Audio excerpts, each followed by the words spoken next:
नमस्कार, मैं डॉक्टर सरिता स्वामी, assistant professor, government डूंगर college Bikaner. MA previous के तृतीय प्रश्न पत्र भारतीय दर्शन के अंतर्गत सांख्य कारिका की हम चर्चा कर रहे हैं। श्री ईश्वर कृष्ण कृत सांख्य कारिका सांख्य दर्शन का एक महत्वपूर्ण ग्रंथ है। पूर्व में हमने चर्चा की थी कि इस संसार में समस्त व्यक्ति दुखों से आक्रांत है और वे चाह रहे हैं कि दुख की निवृत्ति किसी न किसी उपाय से हो। उसके लिए सांख्य कारिकाकार बताया था कि त्रिविध दुखों की एकांतिक और आत्यांतिक निवृत्ति प्रत्यक्ष आदि उपाय से नहीं हो सकती। तो प्रश्न यह उठता है, क्या वैदिक उपाय से दुखों की एकांतिक या आत्यांतिक निवृत्ति हो सकती है? उसी प्रसंग में सांख्य कारिकाकार बता रहे हैं कि दृष्टवद आनुश्रविकः स ही अविशुद्धि क्षय अतिशय युक्तः तद विपरीतः श्रेयान् व्यक्ताव्यक्तज्ञ विज्ञानात्। दृष्टवद यानी प्रत्यक्ष गोचर उपाय के समान ही आनुश्रविकः वैदिक उपाय है। वेदों में प्रतिपादित जो उपाय है वह प्रत्यक्ष उपायों के समान ही है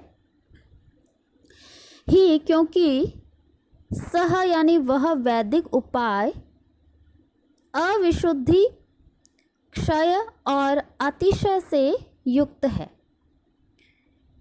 तद विपरीतः उस वैदिक उपाय के विपरीत अर्थात जो शुद्ध हो, क्षय से रहित हो और अतिशय से रहित हो, ऐसा ज्ञान व्यक्ताव्यक्तज्ञ विज्ञानात्। व्यक्त अर्थात महत आदि जो प्रकृति के विकार या कार्य है, अव्यक्त अर्थात मूल प्रकृति या प्रधान, और ज्ञ अर्थात पुरुष या जीवात्मा। विज्ञानात् उनके विशेष ज्ञान से या विवेक ज्ञान से उत्पन्न जो ज्ञान है, श्रेयान वह अधिक श्रेष्ठ है। इस कारिका में इस शंका का समाधान किया गया है कि यदि प्रत्यक्ष गोचर उपायों से दुख की एकांतिक एवं आत्यांतिक निवृत्ति नहीं हो सकती, तो आनुश्रविक अर्थात जो वेदों में प्रतिपादित, जैसे ज्योतिष्टोमेन स्वर्ग कामो यजेत इत्यादि जो उक्तियां हैं, उन उपायों से क्या हमारे दुख की पूर्णतया निवृत्ति हो सकती है? और ऐसी दशा में इसके अतिरिक्त अन्य किसी उपाय अर्थात जो सांख्य शास्त्र को पढ़ने की हमें जिज्ञासा करना व्यर्थ है। इसका उत्तर यहाँ दिया गया है कि प्रत्यक्ष गोचर उपाय के समान श्रुति प्रतिपादित जो यज्ञ आदि उपाय है, उनसे भी दुख की एकांतिक एवं आत्यांतिक निवृत्ति नहीं हो सकती। और इस प्रकार जो विशिष्ट दुख निवृत्ति की दृष्टि से जो वैदिक उपाय है, वह भी प्रत्यक्ष उपाय के समान ही है। जैसे किसी औषधि के लेने से रोग की एक बार ही निवृत्ति होती है, पुनः वह रोग उत्पन्न हो सकता है, पूर्णतया उसकी निवृत्ति नहीं हो सकती। उसी प्रकार जो वैदिक उपाय है, उससे भी दुख की आत्यांतिक निवृत्ति नहीं हो सकती। किस लिए नहीं हो सकती? उसका उन्होंने कारण बताया कि यह उपाय अशुद्धि क्षय और अतिशय से युक्त है। यह वैदिक उपाय अशुद्ध इसलिए है क्योंकि इसमें हिंसा होती है और फलतः इसके द्वारा शुभ फल मिलने पर भी साथ में हिंसा का फल दुख भी भोगना होगा। यज्ञ आदि जो उपाय है, किसी भी साधन के द्वारा संपन्न हो, वे संपन्न होकर अपना ही शुभ फल दे सकते हैं, किंतु जिन साधनों से संपन्न हुए हैं उनके फल को रोक नहीं सकते। यदि वे साधन ठीक है तो उनका उत्तम फल रहेगा, किंतु यदि वे हिंसा आदि के रूप में अशुद्ध है तो उनका अशुभ फल भोगना ही होगा। जैसे धन किसी भी साधन से अर्जित किया जाए, उसके द्वारा भोगों को ही प्राप्त किया जा सकता है, सुविधाओं को ही प्राप्त किया जा सकता है, किंतु उसके अर्जन में जो चोरी इत्यादि कोई अपराध युक्त साधनों को अपनाया है तो उसके दंड को रोका नहीं जा सकता, उसे दंड को तो भोगना ही पड़ेगा। इसी प्रकार यज्ञ इत्यादि जो उसमें जीव हिंसा होती है, बलि इत्यादि दी जाती है अथवा अन्य किसी प्रकार से हिंसा होती है, तो उस हिंसा का फल भी हमें साथ साथ भोगना ही पड़ेगा। दूसरा उन्होंने कारण बताया कि वो जो वैदिक उपाय है, उस वैदिक उपाय का स्वर्ग आदि फल जो प्राप्त होता है वह भाव रूप साध्य या कार्य है, और कार्य जो हमेशा विनाशशील ही होता है। कारण हमेशा बना रहता है, स्थायी होता है, लेकिन कार्य जो भी है वे सारे क्षयशील है, विनाशशील है, और उसकी यह विनाशशीलता क्षीणे पुण्य मृत्युलोकम विशंति आदि वचनों में अभिव्यक्त है। अर्थात पुण्य क्षीण होने पर पुनः हमें मृत्युलोक को प्राप्त होना पड़ेगा। यदि हमने यज्ञ इत्यादि के द्वारा स्वर्ग इत्यादि की प्राप्ति की है तो जब तक हमारे पुण्य हैं तब तक हमें स्वर्ग आदि फल की प्राप्ति होती रहेगी, किंतु जैसे ही पुण्य क्षीण होंगे पुनः हमें मृत्युलोक में जन्म मरण के चक्र में आना पड़ेगा, और वह दुख का कारण है।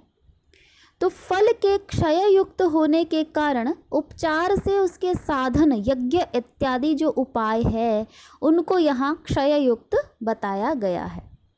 तीसरा उन्होंने कारण बताया कि वैदिक उपाय का फल अतिशय या तारतम्य से युक्त भी है। सामान्य यज्ञों का फल सामान्य होगा और बड़े यज्ञों का फल उत्कृष्ट होगा, और फलतः सामान्य या हीन फल वाले व्यक्ति को उत्कृष्ट फल वाले का उत्कर्ष देखकर स्वभावतः दुख युक्त होना होगा, और इस प्रकार दुख निवृत्ति नहीं होगी। यहाँ भी फल के अतिशय युक्त होने के कारण उपचार से उसके साधन जो वैदिक उपाय है उसको अतिशय युक्त कहा गया है।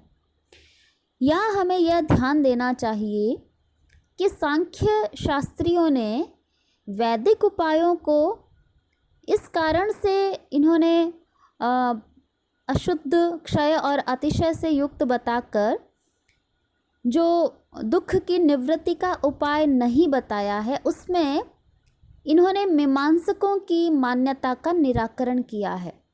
क्योंकि मीमांसक कर्मकांड को मानते हैं, जैसे यज्ञ इत्यादि करना, और उन वैदिक कर्मकांड में उनकी मान्यता है कि यज्ञीय हिंसा हिंसा न भवति, अर्थात यज्ञ में यदि पशु इत्यादि की कोई बलि इत्यादि दी जाती है तो वह हिंसा नहीं मानी जाती। तो इस बात का निराकरण करने के लिए सांख्य शास्त्रियों ने कहा है कि हिंसा चाहे किसी भी कार्य में की जाए उसका फल हमें भोगना पड़ेगा और उसके दुख की प्राप्ति हमें होगी ही होगी। अतः दुख की आत्यंतिक निवृत्ति नहीं हो सकती। इसी मीमांसकों की मान्यता का उन्होंने निराकरण यहाँ पर किया है। अब वैदिक उपाय को एकांतिक और आत्यांतिक दुख निवृत्ति का साधन नहीं बताकर उसके अतिरिक्त जो सांख्य शास्त्र में बताया गया जो उपाय है उसकी जिज्ञासा की सार्थकता सिद्ध की गई है, और इसलिए यहाँ बाद में यह कहा गया है कि तद विपरीत श्रेयान, अर्थात उस वैदिक उपाय से विपरीत ऐसा उपाय जो कि अशुद्धि, क्षय और अतिशय से रहित है अधिक उत्तम है। वह उपाय क्या है उसको बताते हुए श्री ईश्वर कृष्ण कहते हैं कि व्यक्ता व्यक्तज्ञ विज्ञानात्, व्यक्त अर्थात महत आदि जो विकार या कार्य है मूल प्रकृति के, ये सभी कार्य है, और अव्यक्त अर्थात मूल प्रकृति या प्रधान, और ज्ञ अर्थात पुरुष, जीव या आत्मा। जब इन तीनों के विवेक ज्ञान से युक्त हो जाएंगे तब हमें दुख की पूर्णतया निवृत्ति हो जाएगी। तो व्यक्त, अव्यक्त और ज्ञ अर्थात पुरुष के विवेक युक्त ज्ञान से हमें दुख की निवृत्ति होना संभव है। यदि एकांतिक और आत्यांतिक दुख निवृत्ति का उपाय जानना या प्राप्त करना है तो उसके हेतु या कारण व्यक्त, अव्यक्त और पुरुष के विज्ञान को प्राप्त करना होगा। यह स्पष्ट रूप से यहाँ पर सांख्य कारिकाकार ने कह दिया है। और क्योंकि ये तत्व सांख्य शास्त्रोक्त तत्व है अतः इनके विज्ञान को प्राप्त करने के लिए सांख्य शास्त्र की शरण लेनी होगी। दूसरे शब्दों में एकांतिक एवं आत्यांतिक दुख निवृत्ति के उपाय की जिज्ञासा के समाधान के लिए सांख्य शास्त्र की ही शरण में जाना होगा।